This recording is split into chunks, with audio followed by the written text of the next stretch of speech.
Well, these things just arrived from the Dart Zone / Adventure Force people for me to apparently do a review on. Perfect timing.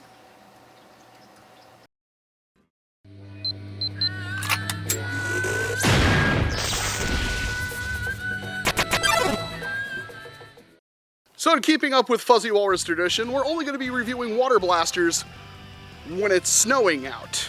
Now, these were sent to me for a review from Primetime Toys. I don't quite know why they sent these to me, because I don't really do water blasters all that much, and it's like the end of February and it's snowing out. But let's soldier on and talk about these things. The first of which being a 3-pack of water blaster pistols that I don't even remember the name of, so we'll just have to splice in some carefully magical footage of them in the box in the snow.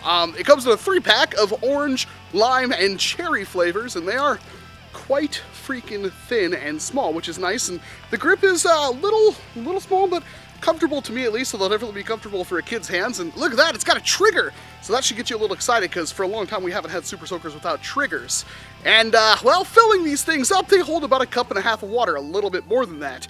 And range, it's pretty okay, but it commits the cardinal sin that water blasters should never do. And that is, well, it has a trigger. The trigger does nothing. Literally nothing. It's spring-loaded, but this is powered by the pump, not the trigger. So, one step beyond having just a fake trigger, it has a trigger that does nothing. I couldn't be more upset. Now, you do get 3 of them for a pretty modest sum, which I don't even remember, so if I can find the price, I will put them down in the digitally on the screen, Bob Ross style. But that's kind of a problem. You do get a fair amount of shots with them. However, the biggest problem I saw is that as I fired the thing, it tended to suction inwards, which cannot bode well for the actual structural strength of the tank in the blaster. And if you're thinking, hey, maybe I can modify those to shoot darts, you got another thing coming. It doesn't have any kind of water bladder or anything inside. It's purely dime a dozen Super Soaker. You can find it anywhere else. Need a Super Soaker? Have a couple of friends? The distance is reasonable enough to have some fun with, and they shoot pretty hard. It does require a lot of force to operate. So if you're a kid, I mean, I struggled with it just a little bit. I mean, it is not a comfortable pump. It is a very difficult pump. So if you're a kid, I would imagine that it'd be good exercise, and you burn a lot of calories and a lot of energy, but I don't think you'd be having fun for all that long. Now, thankfully, this isn't the only thing they sent me, but it might as well been. Next up, we got the big blaster of the line, of the Tidal Storm line, which I believe is what they're calling it. It does say powered by DZ or PTDZ, which is Primetime Dart Zone, but this is not that. This is the, I don't even remember what this thing's called either. Something like the Battle Monster. There we go. This thing's called the Battle Monster, and it does look pretty threatening for a Super Soaker. It's large and in charge. It's got a pump on the front, and it's got 2 triggers.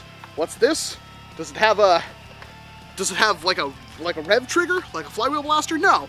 This is in fact meant for if you hook it up to a hose, instead of like filling up the blaster, it just well, maybe it lets you fill up the blaster. I'm not quite sure. I'm not going to be able to test it because obviously the hoses would freeze, but yeah, it's you pull the trigger and it sprays water out of the thing.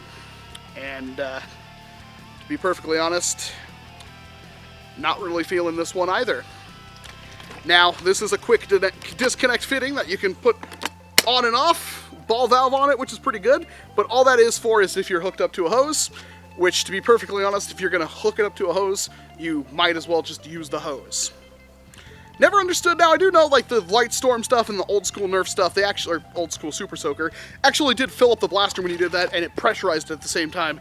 I'm willing to bet this one doesn't do that. I will test it, and I will fill it in down here, but I'm not going to do it out here because, again, the hose would just freeze. But this is a pump-powered blaster with an actual trigger, so you pump it up.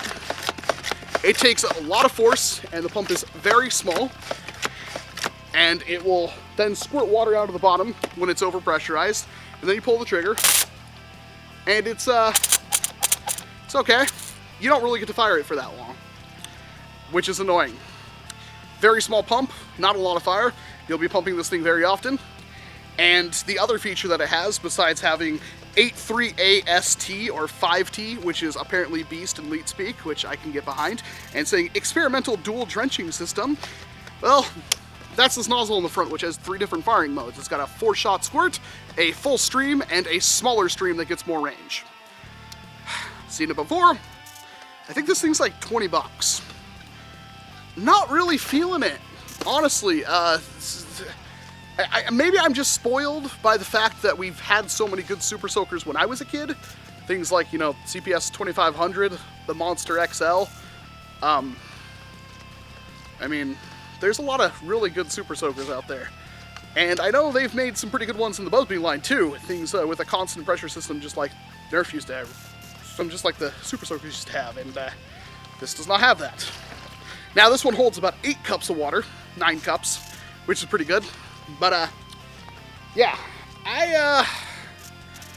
I'm not feeling it at all. It's not the snow. Snow makes me happy. But, subpar Super Soakers don't. I want something new, something interesting. That's why I like to collect the old school Super Soakers. Maybe I'll show those off if people want to see them enough. But I firmly believe that Buzzbee is currently completely dominating the soaker field.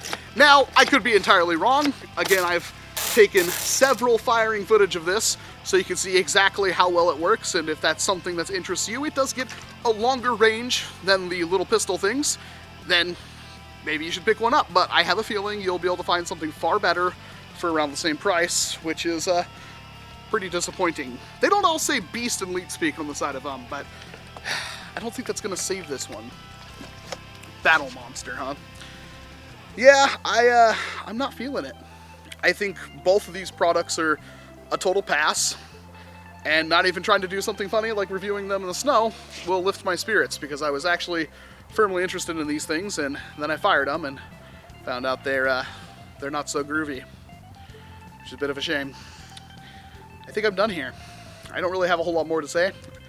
Yeah, I can be entirely subjective, but even if they were like, I mean, maybe if it was like 15 bucks, 10 bucks, this one would be worth it. If it was like 3 for $7, like maybe for the small pistols. But yeah, I'm just gonna be handing these off to the nieces. And the worst thing about that is they don't even have the strength to prime them, so they're almost entirely useless to me. But maybe I got this entirely wrong. Let me know about this down in the comments section below. Maybe I need to review some good Super Soakers, and then we can get a little more fun. Well, this has been Walcom S7 in the snow, my natural habitat. Thank you very much for watching this video, and of course I hope to see you in an entirely different one. Freaking garbage.